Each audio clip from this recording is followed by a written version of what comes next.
અરુણભાઈ કેગારા, જિલ્લા ખેતીવાડી અધિકારી વલસાડ। હાલમાં જે દિવાળી પછી જે વરસાદ થયો છે એ બાબતે ચર્ચા કરીએ તો વલસાડ જિલ્લામાં 74,000 હેક્ટરમાં ડાંગર થાય છે। બીજા પાકોમાં શાકભાજી પાકો, કઠોળ પાકો એમ મળી 90 થી 92,000 હેક્ટરનું આપણે વાવેતર થયેલ છે।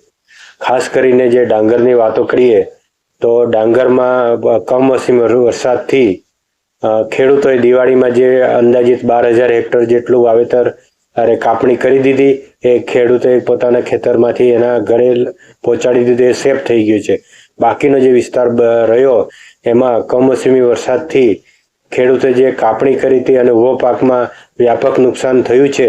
જે બાબતે ગુજરાત સરકારે તાત્કાલિક નિર્ણય કરી અને અમોને ટીમ બનાવી અને જિલ્લા વહીવટી તંત્રના માર્ગદર્શન હેઠળ જે અમે 98 ટીમો બનાવી છે।